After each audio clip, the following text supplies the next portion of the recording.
Hey everyone, my name is Susan Snyder and welcome to Sharksploitation Sunday.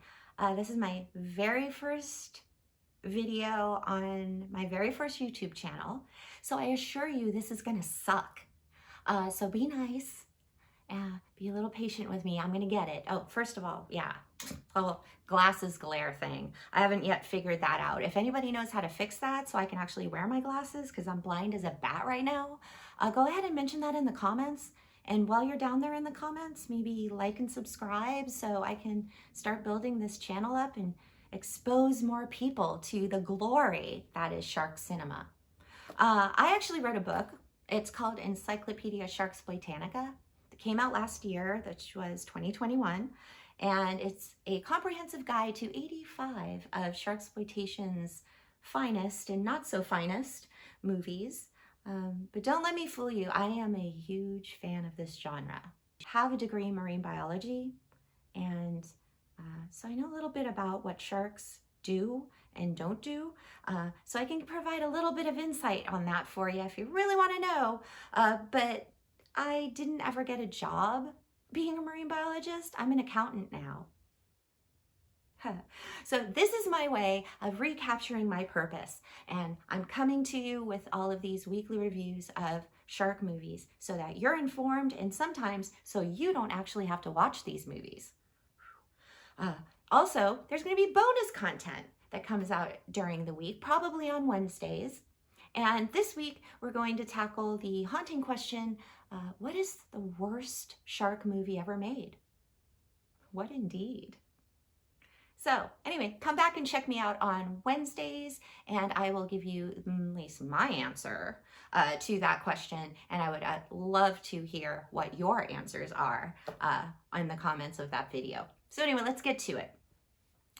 There is a little trend going on in sharksploitation where we're using sharks as a metaphor for mental illness.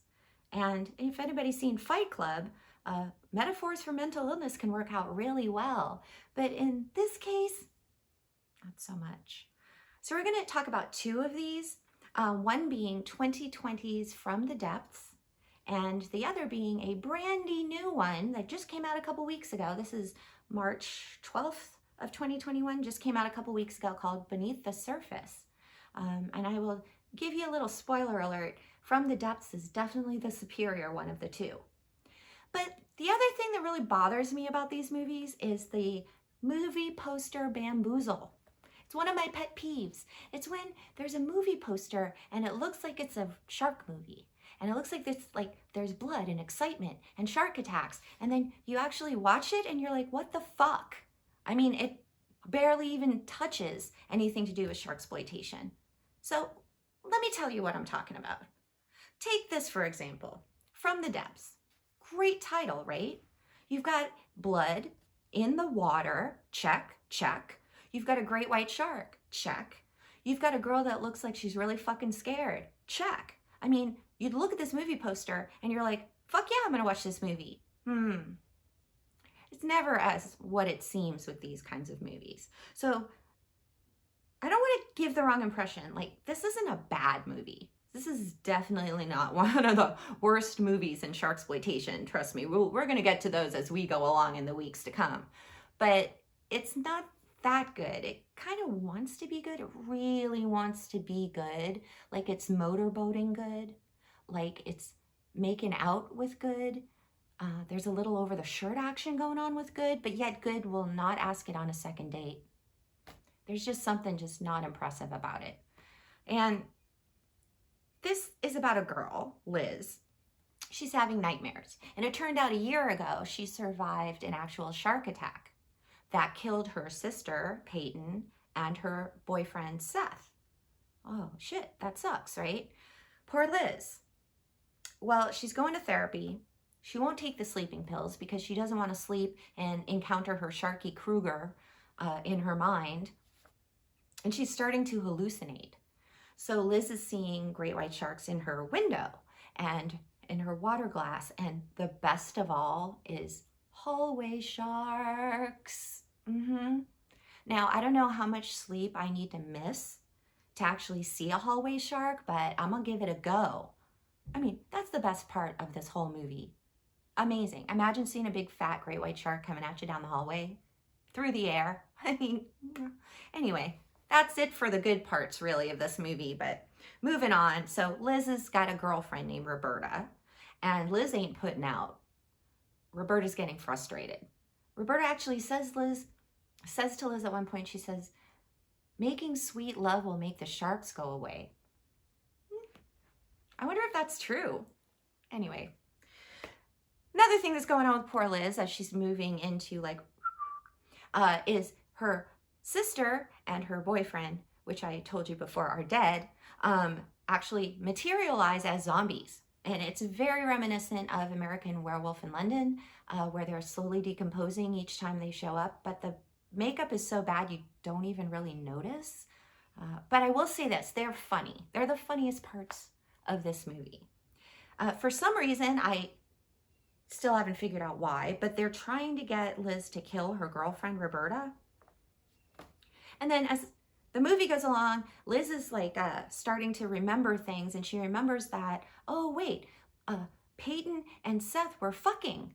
And I knew that at the time of the shark attack, so she hesitated when Peyton was about to get attacked by the shark, and so that hesitation caused Peyton to get eaten alive by a great white shark. Now, oh, shit, that's heavy. So here's poor Liz. She's riddled with guilt. She's got no sleep. She can't even swim in her fucking swimming pool, and she's got cobwebs in her crotch. Yeah. Anyway, poor thing. Blah, blah, blah happens, and you get to the end. And I say blah, blah, blah because, like, not a lot of things are going on here. This is kind of boring. You want to make it to the end, like, you're kind of invested, but then the end comes, and it's, like, as bland as a communion wafer. They even use, like, some bastardized version of a land shark, you know, that SNL skit. I mean, low-hanging fruit, guys. So, like I said, you can use sharks as a metaphor for mental illness. Just please, for the love of God, do it well. Do it like Fight Club. Do it where you're doing something unique with it. You're making us excited, and you're not ending the movie in a complete and utter snooze fest. So, yeah, that's From the Depths. Like I said, that's the better one of the two. So let's move on to the second movie we're going to talk about today, which is 2021's Beneath the Surface. Ooh, Beneath the Surface. That sounds like a great shark movie name. Whatever. Let's look at that fucking poster too. All right, look at this thing. Okay, again, great white shark. Oh, blood, check. Okay, you got the water, check. You got the fucking freaked out chick. Great, got it. Shark movie, awesome. I'm so excited. And yet, here we go again. So, this is a shark representing mental illness. And it's a complete bamboozle movie poster. It's like, yeah, there's some shark attacks in it, but it's like few and far between. You don't ever see anything, and the sharks are fake as fuck.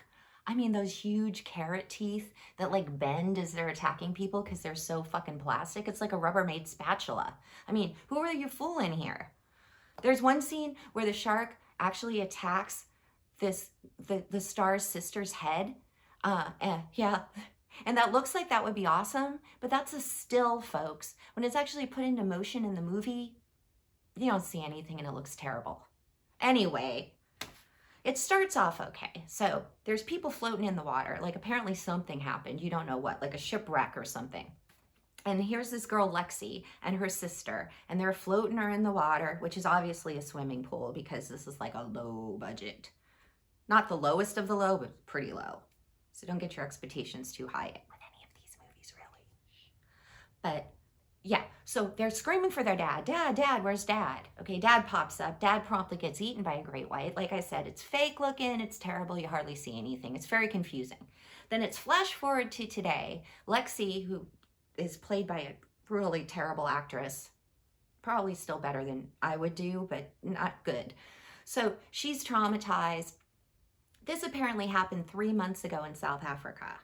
And you know it's 3 months ago in South Africa because they tell you every fucking time they do a flashback. And they do a flashback often. So anyway, 3 months ago, all of this stuff happened. And, you know, the first version you see is the opening scene.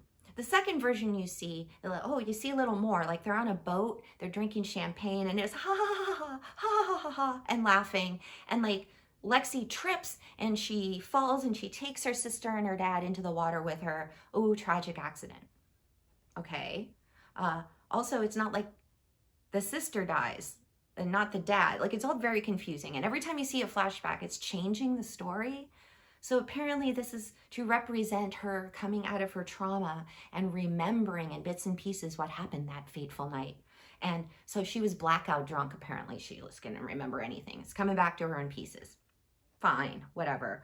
Her best friend convinces her to go see Dr. Fran, who is this therapist, and she's kind of sort of helping her remember things, although like very little time is spent on this, and you don't really understand what the hell is going on most of the time. Just bad acting, really bad character development, because you just don't give a shit at this point. But you're like, okay, I'm gonna make it through this movie. By golly, I started it, I'm gonna finish it. This is my life every Sunday, by the way, you guys. So anyway, there's the boyfriend named Isaac, and then there's the stepmom, the woman who married Alexi's dad. Her name is Vicky, and they're like obviously dicks. She lives with them, and they're like helping her, you know, get over the tragic death. But turns out that Isaac and Vicky staged this whole thing, and it was really their doing that night of the shark attack. And they drugged their champagne and they set it up and they threw them in the water so that they could get all of the dad's money and the estate and all that stuff. And so Lexi not only kind of tunes into this obvious fact, finally, but she also catches them fucking. Ooh, well, there you go. So now they know that she's onto them. And so what they do is they capture her and they drug her and they give her a suicide knife. And they kind of are trying to make her kill herself, which you kind of think maybe she'll do for a second, and the movie would have been much better if she actually had killed herself. Anyway, it takes this like completely other turn, and it is like kind of comes off more as like one of those home invasion slashers by the end. It all does kind of work out for Lexi. I mean, I won't tell you exactly what happens, but if you really want to sit through this snoozer, be my guest. I hope this is not going to be the future trend of shark cinema, because seriously, I will slit my fucking wrists and throw myself into a pool of piranha. Not that I have an opinion on it or anything. Well, anyway, of these two, like I said, I would choose From the Depths, which came out in 2020. At least that was like a little more entertaining, and it had hallway sharks, so I mean, that's a no-brainer. Thanks for joining me on my very first inaugural video on YouTube, and I promise I will try to get better. I'll try to fix the glare on my glasses so I can see what the fuck I'm doing. And yeah, I'll see you on Wednesday, where we're going to talk about what the worst shark movie ever made is. So if you did in any way, shape, or form have an inkling of maybe positive thinking towards this video, please hit the like and subscribe. It doesn't cost you anything, it doesn't hurt anyone, and it'll only help me grow my channel. So thank you for your time and infinite patience with me, and I will see you next time, guys. Bye.